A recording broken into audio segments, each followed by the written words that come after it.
கதை பிடித்திருந்தால் லைக் பண்ணுங்க, சப்ஸ்கிரைப் பண்ணுங்க, பக்கத்துல இருக்க பெல் பட்டனையும் ஒரு தட்டு தட்டி விடுங்க.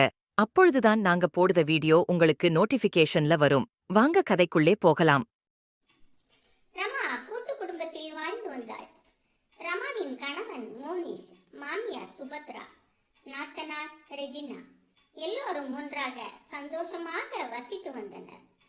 அன்று ரமாவின் நாத்தனார் ரெஜினாவை பெண் பார்க்க வந்தார்கள். காலையில் இருந்தே ரமாவின் வீடு களை கட்டி இருந்தது. சரியாக மதியம் 3 மணிக்கு மாப்பிள்ளை வீட்டார் பெண் பார்க்க வந்தனர். மாப்பிள்ளைக்கு பெண்ணை மிகவும் பிடித்து விட்டது. ரமாவுக்கு ஏனோ அந்த மாப்பிள்ளையை பிடிக்கவில்லை. அத்தை, அந்த மாப்பிள்ளை வீட்டுக்காரங்களை பார்த்தா ஏதோ ஆயத்தம் செய்து வந்தது போல் இருக்கின்றது. பார்த்த உடனே அனைவரும் ஒன்று போல் சரின்னு சொல்லிட்டாங்க என்றாள் ரமா. அப்படியெல்லாம் ஒன்றுமில்லை, அவர்களுக்கு பொண்ணை பிடிச்சிருக்குது, சரின்னு சொல்லிட்டாங்க அப்படின்னா சுபத்ரா. பெண் பார்க்கும் படலம், முகூர்த்த நாளில் திருமணம் என்று எல்லாம் நல்லபடியாக முடிந்து ரெஜினாவும் கணவர் வீட்டிற்கு சென்று விட்டாள். ஒரு வாரம் சென்றது. ரமா மாமியாரிடம், அத்தை, சுபத்ராவிடம் அத்தை நீங்கள் ரெஜினாவிடம் பேசினீர்களா என்றார். புகுந்த வீட்டில் அவளுக்கு எப்படி இருக்கின்றதோ நாம் சென்று ஒரு முறை பார்த்து வரலாம் என்றாள் ரமா. சுபத்ராவுக்கும் நாம் போய் பார்த்து வரலாம் என்றே தோன்றியது. அத்தை, நாம் ரெஜினாவின் வீட்டில் 2-3 நாள் தங்கி இருந்தால்தான் அவ எப்படி இருக்கான்னு நமக்கு தெரியும் என்றாள் ரமா. சுபத்ராவும் ஒன்றும் யோசிக்காமல், ஆமாம், நாம் போய் பார்த்து வரலாமே என்று கூறினாள். இருவரும் ஒரு நாள் ரெஜினாவின் வீட்டிற்கு சென்றனர். ரெஜினாவின் வீட்டில் அனைவரும் சந்தோஷமாக பேசினார்கள், நன்றாக உபசரித்தனர். தனியாக ரமா தன் மாமியார் சுபத்ராவிடம், அத்தை, ரெஜினாவை பார்த்தீங்களா, எவ்வளவு மெலிஞ்சு போயிட்டான்னு, எப்போ பார்த்தாலும் வேலை வேலைன்னு வேலை பார்த்துக்கிட்டே இருக்கா. அவளை பார்த்தாலே பாவமா இருக்குது. நீங்க தான் ரெஜினாவுக்கு சொல்லி கொடுக்கணும் த அப்படின்னு சுபத்ராவிடம் கூறினாள். தனியாக ரெஜினாவை பார்த்த பொழுது, ரெஜினா, நீ ஏமா இப்படி மெலிஞ்சு போய் இருக்க? ஏன் இப்படி கிடந்து வேலை பார்க்க? கொஞ்ச நேரம் ஓய்வு எடுத்து செய்யலாமே வேலைய. நம் வீட்டிலெல்லாம் நீ ஒரு துரும்பு கூட எடுத்து போட மாட்ட. நீ இப்படி மாடு போல வேலை பார்க்க பாவமா இருக்குது என்று தன் மகளிடம் கூறினாள் சுபத்ரா. ரெஜினாவும் அம்மாவின் பேச்சை கேட்டு வேலையை குறைத்து விட்டாள். மாமியார் வேலை கொடுத்தால் சரியாக செய்வதில்லை. இப்படித்தான் மறுநாள் அத்தையிடம், அத்தை, நம்ம ரெஜினா பாவம் அத்தை, அவள் கணவர் எங்கேயுமே ரெஜினாவை வெளியே அழைத்து செல்வதே கிடையாது. இந்த வீட்டில் அவளை ஒரு வேலைக்காரன் மாதிரி தான் நடத்துறாங்க. ஒரு நல்ல ட்ரெஸ் கிடையாது, பழைய ட்ரெஸ்ஸை தான் போட்டுட்டு இருக்கா. அவள் மாமியார் அடக்கி வச்சிருக்காங்க.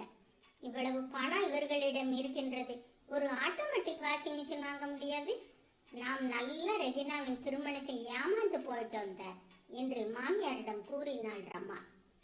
சுபத்ராவும் மிகவும் கவலையடைந்தாள்.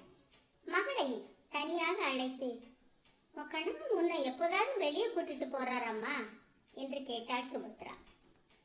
அதற்கு ரெஜினாவும், இல்லம்மா, எப்போதாவது தான் போவோம் என்றாள். ஆமா, நானும் உன்னை வெளியில கூட்டிட்டு போய் பார்த்ததே இல்லை அப்படின்னு சொன்னாள் சுபத்ரா. நீ உன் கணவரிடம் சண்டை போட்டாவது வெளியில் போக வேண்டாமா? இப்படியா வீட்டுக்குள்ளேயே அடைஞ்சு கிடப்பது? நானும் பார்த்துக்கிட்டு தான் இருக்கேன். எப்ப பாரு உன்னை வேலைக்காரி மாதிரி வேலையை தான் ஏவிக்கிட்டே இருக்காங்க. நீயும் பழைய ட்ரெஸ்ஸை போட்டுக்கிட்டு ஒரு வேலைக்காரி மாதிரி வேலை தான் பார்த்துக்கிட்டே இருக்க. இவ்வளோ பணம் இருக்குத, ஒரு நல்ல மிஷின் வாங்க வேண்டாம்? எல்லாம் நம்ம உனக்கு சொல்லி கொடுக்க முடியுமா? இதெல்லாம் உனக்கா தெரிய வேண்டாமா? என்ன பிள்ளையோ என்று புலம்பி தீர்த்தாள். ரெஜினாவுக்கும் தன் தாய் சொல்லுவதெல்லாம் சரி என்றே தோன்றியது. அன்றிலிருந்து மாமியார், நாத்தனார், கணவர் என்று எல்லோரிடமும் சிடுசிடுவென்று மூஞ்சி காட்ட ஆரம்பித்தாள் ரெஜினா.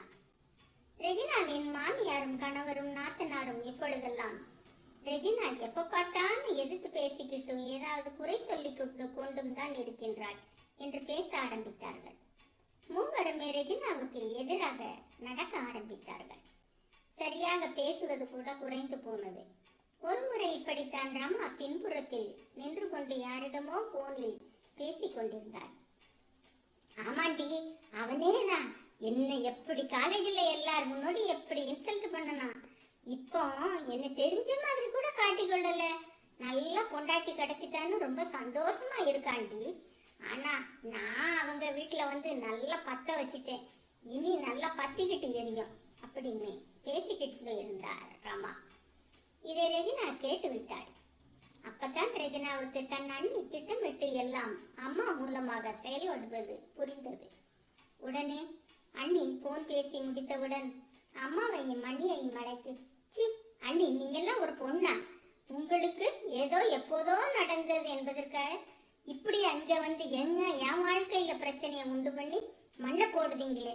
இனிமேல் இந்த வீட்டு பக்கமே தலை வச்சு கூட படுக்காதீங்க.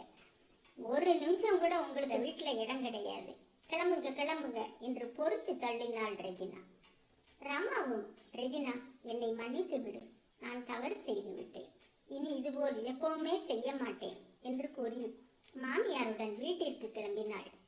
சுபத்திராவும் தன் மருமகள் சொன்னாலும் நமக்கு இப்படி புத்தி இல்லாமல் போய்விட்டதே என்று நொந்து கொண்டே ஊருக்கு கிளம்பினாள்.